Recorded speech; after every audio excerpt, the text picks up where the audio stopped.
So, okay. Ang aking topic ngayon mga kapatid ay patungkol sa prayer.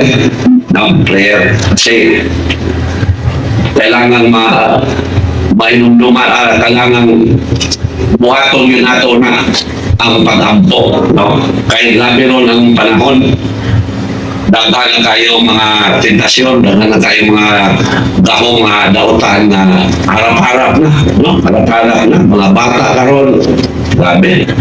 Balita, na manunggab, na mamusil. So, grabe na kayo ang gawin sa dautan. That is why, pamanalungan ako na kining topic sa pag-ampo mo yung kumiskutan na ron. So dito mga kapatid, ipinayag what is prayer according to our Catholic faith, no? Prayer is the elevation of the mind and heart to God in praise, petition, thanksgiving, and contrition. It is an act of religion aimed at asking for proper gifts or graces, acting as a way for individual to cooperate with God and deepen their personal relationship with Him. So yan ang prayer, no? Nakatitingnan dito sa... So ibig sabihin, ang panalangin ay ang pagtataas ng isip, ng ating kaisipan at puso para sa Diyos, sa pamagitan ng pagpupuri,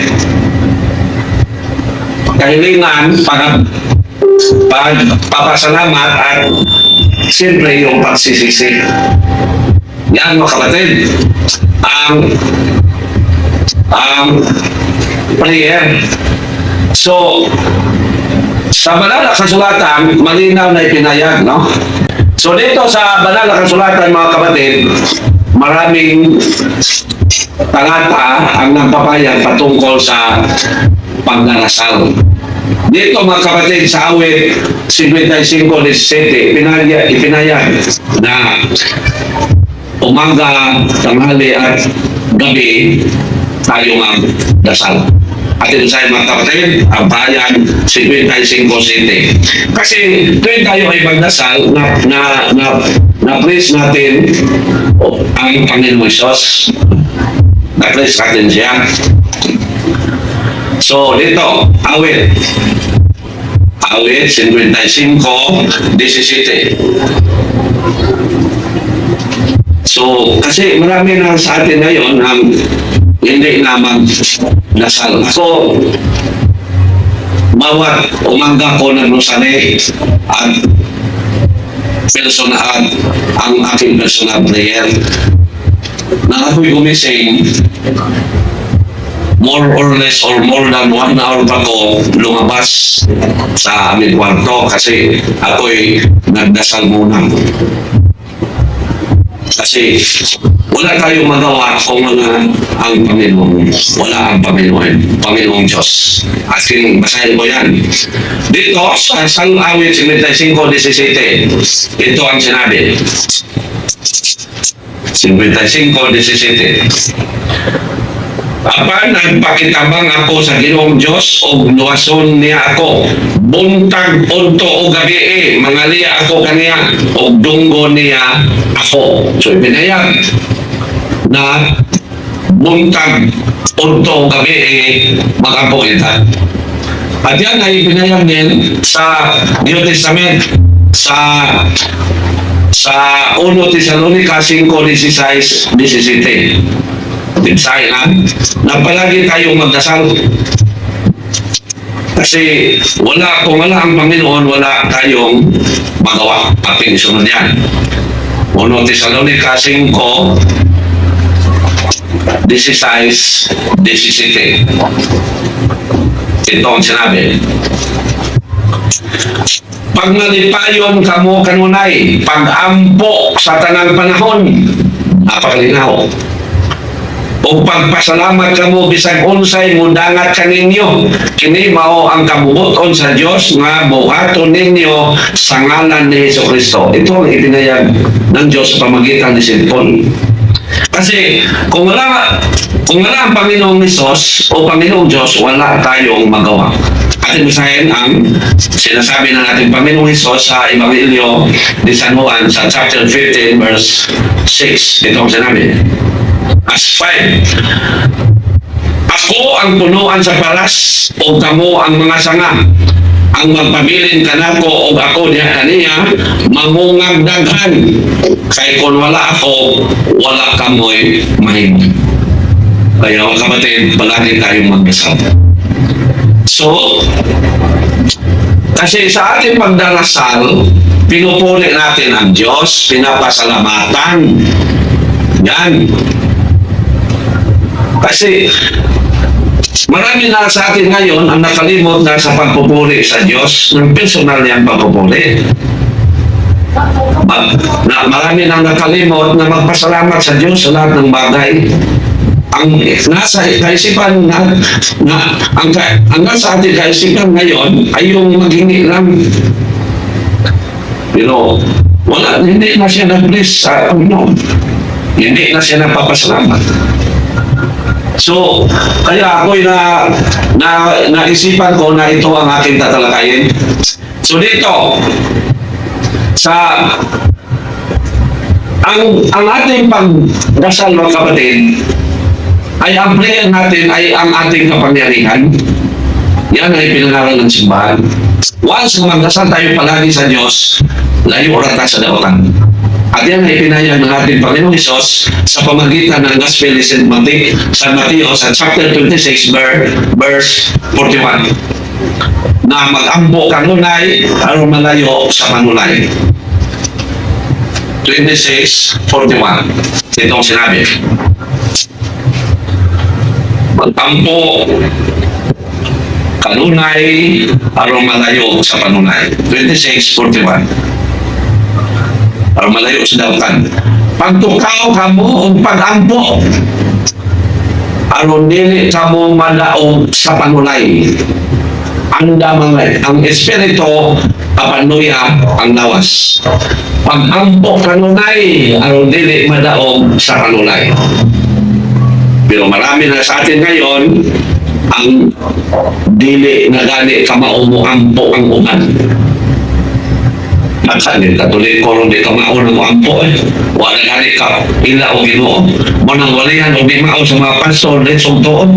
Sigit-sigitan lang sa mga pastor, praise the Lord, hallelujah. Tayo iligtas na mga Katoliko, hindi pa. Balhin din so. May di bawan. Unang ampo yun, no? So, ito ba? Sa Ebanghelyo din ni San Lucas, sinasabi, ipinayag ng Panginoong Hesus sa San Lucas sa 22:40. At inasahin na sa Ebanghelyo ni San Lucas 22:40. Itong sinabi. Sa naiabot na siya dito, mingon siya kanila ang Panginoong Hesus, pag-ampo kamo aron dili kamo madaog sa panulay. So kung ang lahat ng tao ay palagi magdasal, wala gyud dautan sa kalibutan. Walay kurakot sa gobyerno. Walay mga drug addict. Walay mga kawatan. Walay mga imabay. Wala kanan. Kay kanang buwag na dautan tungod na sa panulay. So kung taga Katoliko mag-ampo, wala dautan.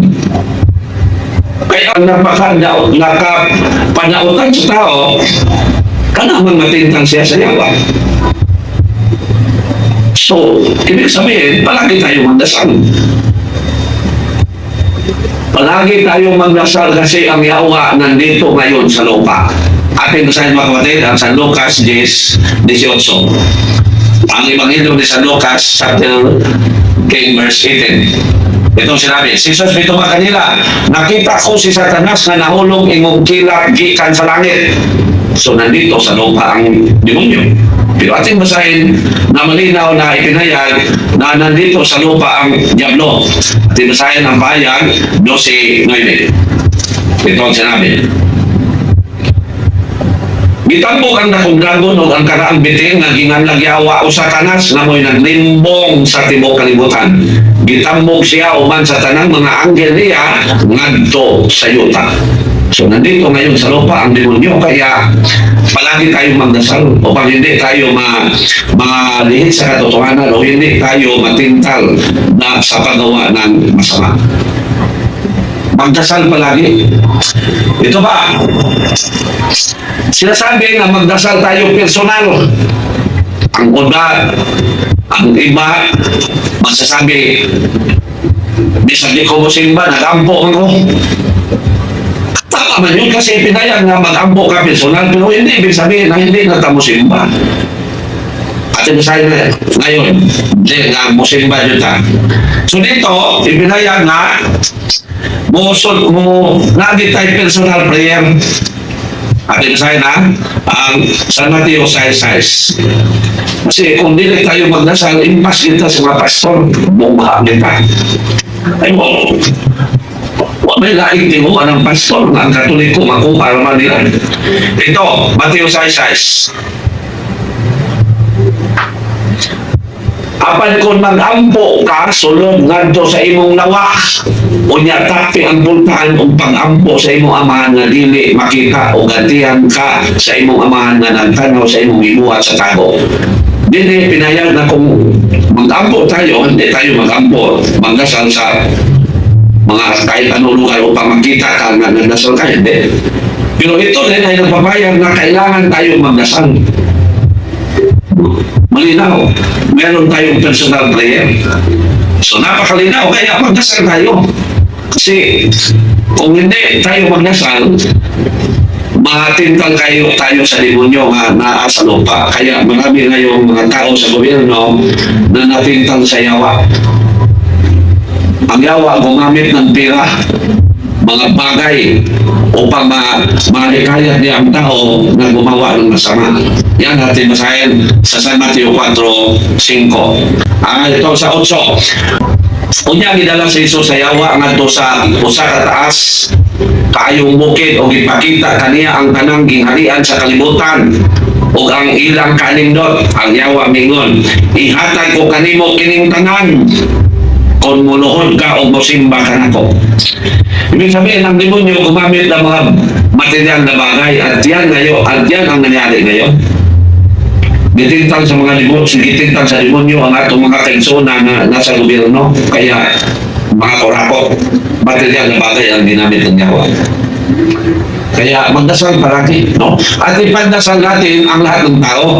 Kasi yan ang sinabi ng ating Panginoong Hesus. Hindi lang sa ating sarili tayo magdasal. Kaya po kapatid, i-share ko sa inyo na lahat ng tao ipinagdasal ko. Lahat ng tao na hindi una ang mga umalis maibalik sa simbahan. At wala nang maikayat na mo biya pa. Lahat ng mga tao, mga bata, magtubo ng Diyos no, nung dili may mula sa simbahan. Yan natin pinagdasal.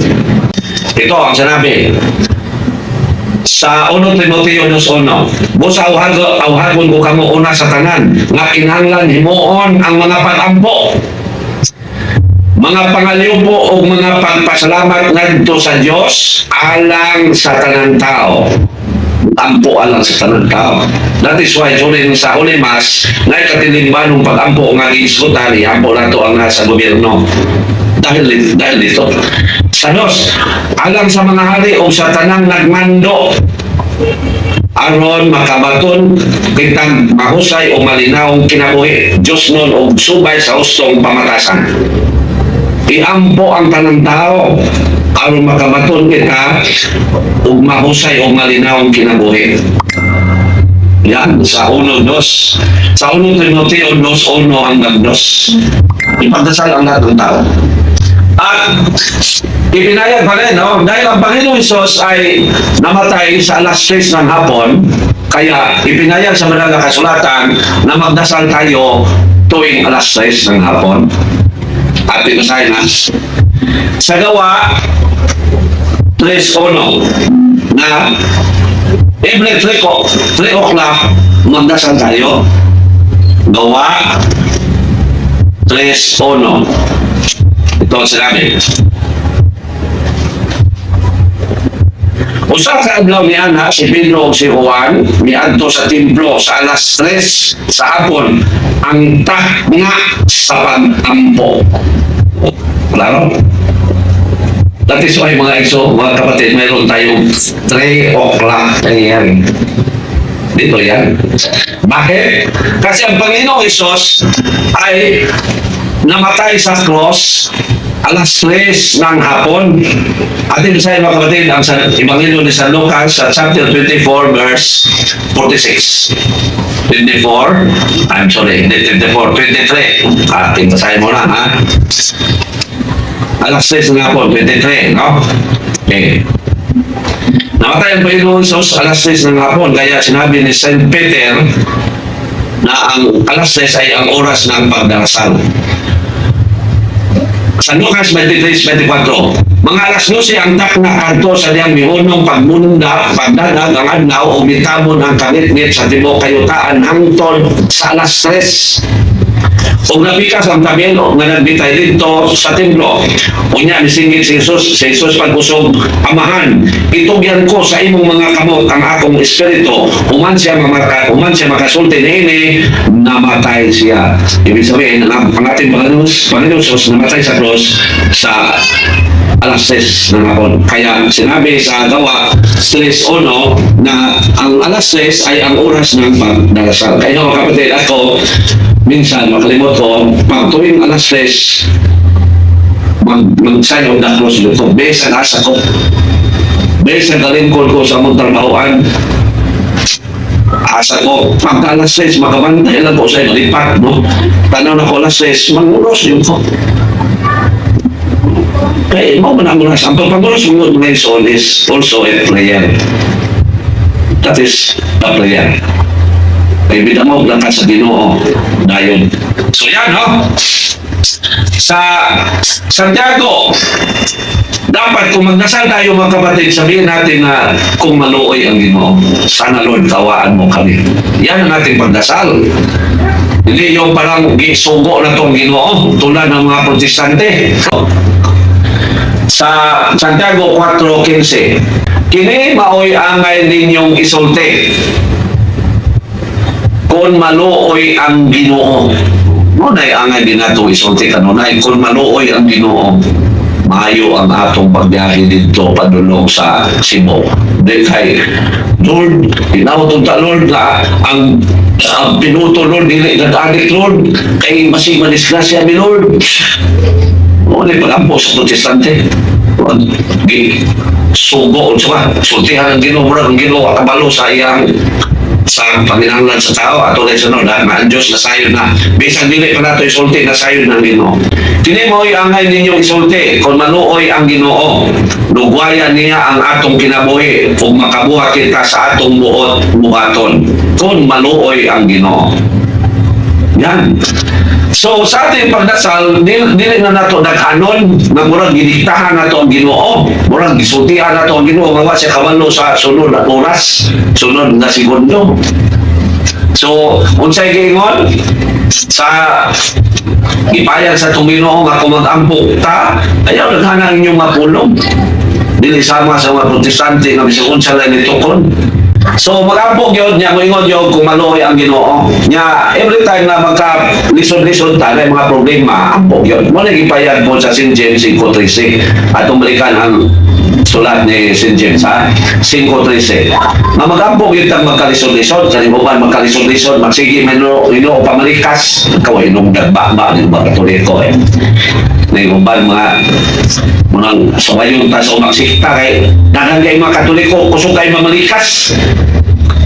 Sige sangpit anang kontra sa Ginoo niya alam mo makakita o makadungog og wakwak mutago. Nay wakwak niya makadungog niya og nay problema sige sangpit anang demonyo. So 5:13 Santiago ay 5:13, no? 5:13. Kung may nagkalisod-lisod kaninyo, paambuan siya. Why? Because prayer is power. Kung may nagkalisod-lisod kaninyo, paambuan siya. Ang nagmalipayon, paawita o mga awit sa pagdayin. Klaro. Kung kung malipayon ka kay Natay Gracia, dahil ang Ginoo. Dahil ang Ginoo. Mas narasan yung anak sa board exam. Taga-sugrado. Dahil ang Ginoo. Di kay inom-inom lang kung masakit na niya ang problema. Wanay sweldo niya. Sige na yung pamalikas. Di ginamaw. No, di ginamaw. So, niya ako magampo, dili na ito naghanon, ha? Ama na mo kung niya, naman yung tayo personal prayer, pero ayaw ito mo nang iliktahan na po na ito ang Ginoo. Kay ang Ginoo ng bayad naman anak. Kung magampo mo, ayaw na sana inyong mapulong. Kaya nasayod na ang Ginoo, bisan sa wala pa ka, masayod na imo ng pangayoon niya. Diba? Nasayod ng Ginoo sa ato ni kinahanglan bisan pagwa ta kabalo nga ato ng kinahanglanon sunod semana. Nasayod ng Ginoo anak. Manuman ang Ginoo nasayod na sa tanang oras kinabuhi sa tao. Nakita naman yan. Nakakabasa na? Mateo 6:8. Ayaw panilingon kanila kay ang inyong amahan na ibalo ng daan sa inyong ikinahanglan bisan gani sa dili pa kamo mangayo kaniya. So, unsay gitudlo sino, ingna nili pagampo, noy ama na mo nga naa sa langit, simbahan unta ang ngalan mo. Maghalit ka, mo na ama na mo. Ang kalano na mo, kung nagitudlo sa itong Ginoo. So, mo na itong buhaton, pero naman tayo personal prayer, pero ayaw itong para sa mga protestante na malilitahan. So, na ba? Mga ison, kung mutuo lang kita sa itong pangayoon sa Ginoo, yata gina sa Ginoo na to. Ako masama. Tuon ang ginagawa itong pangayoon sa Ginoo, ihatag na. So, din mangayo ta sa Ginoo, hatagan yun taniyan. Mateo City. Okay. Pangayo kamo o kamo hatagan, pangita kamo o kamo makakaplang. Pagtoktok kamo o abrihan ang puntahan alang kaninyo. Kay hatagan ang mangayo o makakaplang ang mangita o gabrihan ang portahan alang kaniya nga nagtok-tok. Hatagan ang mangayo. So ano, kita nga, sincere, pangayon yun nato sa Ginoo. Ayun. Gikinanglan yun nato nilo. Ang inawot ang talay mo kung ikagat, di mo na ang magampo. Pangayon yun nato sa Ginoo, ang bisan unsa niya, uban ang pagpasalamat. Di kita makalimutan ang magpasalamat. No? Di kita kalimutan ang nagsuon. Tumasaw na sa Pilipos 4:6 ang City. Kami na yung mag-uban ng pasalamat. 4:6 City. Ito. Papan ka mo, ayaw ka mo kamalaka sa bisan unsa. Kundili pangayuan sa Diyos ang inyong ikinanglan, uban ang pagpasalamat sa tanan ninyong pagampo. Okay na mga igsoon, magpasalamat. Mangayon na sino niya magpasalamat, punta ka na. Para sa nang maayo ang atong pagkatulog sa gabi. Lord, salamat kayo sa maayo ng pagkatulog. Wala kami, nilayo kami sa daotang mga tao, daotang espiritu, daotang damgo, anang kong damgo. Salamat kayo, Lord. Panalili kami, ninilayin adlaw sa mong kinabuhi. Ano kami, malayo sa tanang daotan o sa panulay. O sa tanang disgrasya. Mawin na yung mga yung tanunes, no? Iwata kabalo ka, drive tag motor niya, taon-taon. Sirko na. Ang po yun. Iwata kabalo siya danata na to. So, kung siya'y madawat na ito sa itong pag-ampo, kana, kabubuto na sino, atong basahan ko ang panultihon tayo na city. Na, mga yun na po kanang iko na po na to, no? Ay, nasa 8 na Pelayo ako sa mga limbong o bakak. O gayo ako, himo ang dato ni Kabos. So, kasarangan na yun. Atagi lamang akong kalanon na igo ra sa akong gikinahanglan. Muna yung mapausan mo nga pag-ampo. Kung sa'yo itong gikinahanglan, mara po na itong pangayoon. Di kayo mga andoy na taong danong kwarta, yung mamurakot na, nasa gobyerno, sige lang pangawa o kwarta. Kaya andoy yung daghan yung kwarta mo na yung daghan na may pirno ang tao, kaya kung mag-ato naman punta mga igsoon, wala na tayo kaluoy sa ito isip sa tao. Kung madato ang tao, gawin bikil yung dahong na ipobre ma-encounter niya yung sa kasada na medyo makapabikil niya, iyan na nang balikaso ng todo, kasama na niya todo. Yan. Pobre, masayo po gamay, papreso dito. Dato, bigyan halos mapreso, kaya mayroon man tayo ng mga kuhan. Bonang ingon sa Ginoo, lisod makasulod sa gingharian sa langit ang dato. Ngayon, datong desel siya mahimo tungod siya kwarta. Katong sala. So, dili. Kanya mga narod sa gobyerno na tumakurakot. Dato sila, pero di sila magtanong hantod sila kamatay. Impernong din sila. Katong sala. Sa Ebanghelyo ni San Mateo sa chapter 16 verse 26. Tinawagin ang ipayag din nga kanang mga dato nga naikumas kwarta mga kawatan, impyerno gina sila kung mamatay sila madili maka pangumpisan. Saya lang San Mateo 16 26 ito ang sinabi, may makuha ba ang tao kung maangkon niya ang tibuok kalibutan apan kawadaan siya sa iyang kinabuhi? Wala gayon. Wag yun. Pag imong kawadaan sa kinabuhi, hindi makasunod sa langit. Kaya ang langit, even is life man. So, may makuha ba ang tao kung maangkon niya ang tibuok kalibutan? Maangkon niya ang tanyong kwarta sa Pilipinas? Makurakot niya ang tanyong mga gipang budget sa project. Apan kawadaan siya sa iyang kinabuhi? Wala gayon. Ang tao wala bisan unsa nga mga ikahatag aron mabawi niya ang iyang kinabuhi. Wag yun. Pasabot. Tanang iyang kwarta, di na makatabang niya kung ma-impierno siya. So, manang ngayon, ito ba? Na lisod yun sa dato, makasunod sa langit. Makasunod, pero pwede yung lisura. San Mateo 19, 23, 24. This is according to our Lord Jesus. That is why I always read the Bible. Kung doon ako ipang sulti. Diyan yung ko po, maluyag yung ko na musulti ko nga. Hindi na ako mabasa sa Bible, maluya ko na. Kaya uyang man na. Sulti ka, yawa kayo di ba siya sa pulong sino.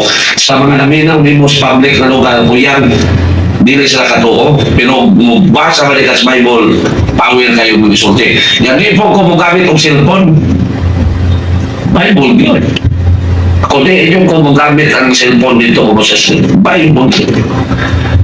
Huli man yung Bible, word of God ulit. Kato, word of God ako to, pero cellphone naman, dili naman book. Ito, ating masaya ka. Sa San Mateo 19, 23 hanggang 24. Sayon ba pagsunod sa langit sa mga dato? Ang tubag, dili, keperte yung lisura. 19, 23 hanggang 24. Unya bingon sa iso sa iyang matinunan, sultihan ko kamo nga malisod kaayo. Imagine na, lisod kaayo. Ang pagsulod sa lisod kaayo, sa usa ka dato ang pagsulod sa gingharian sa langit. Lisod yun. Sultihan ko pagayon. Sultihan ko pa kamo. Mas lisod pagayon sa usa ka dato ang pagsulod sa gingharian sa Dios kaysa usa ka kamilyo paglusot sa lungag sa dagom. Ganun man mo na analogy o sanglitanan. Nga sayon pa ang kamil nga mulusot sa bangag sa dagom kaysa sayon pa sa kamilyo nga mulusot sa lungag sa dagom kaysa dato nga makasulod sa langit. Unya, mangandoy dahil tayo kwarta. Na kung naman kung tayo kwarta makisog, kung marami na tayong pira, wala na tayong awa sa mga mahirap. Yan ang yan. Kung magbayad tayo ng pira, hindi makabayad ng porsyento. Sumbong na yun. Yan. Resol, kasangkal pagtulog. Ipadako pa, may kabayad. So, mahirap. Makasunod sa makapasok sa kanya ng langit ang mamayaman. Tulad ng mga kurakot sa Pilipinas ngayon. Saving. Di malita ang mga kwarta. Kailan mga tigokan mo. Di mo himasa Biblia, sige lang mong basa ng unsaon pagkurakot ang kwarta. So, may bagay niya ang di ka magbikin, di ko na to ni. Kan papers o mga ikuan. Mayroon kayo alin sa mga papers para makawat ang kwarta. Pero sa pulong sino, why basa-basa. Unang lisod, no? Ang Ginoo Isus ni nagbayad, kung balik ko na, 23. Unya mingon si Isus sa iyang matinunan, sultihan mo kamo nga malisod sa usa ka dato ang pagsulod sa gingharian sa langit. Sultihan ko pa gayon. Sultihan ko pa kamo, mas lisod pa gayon sa usa ka dato ang pagsulod sa gingharian sa Dios kay sa usa ka kamilyo paglusot sa lungag sa dagat. Kamu mga kurakot na nasumero wala. Pag-ayon mo niya, ay langoy dito sa impyerno, kaya di man mo kasunod sa langit, lisod man. Buhuot man mo dito.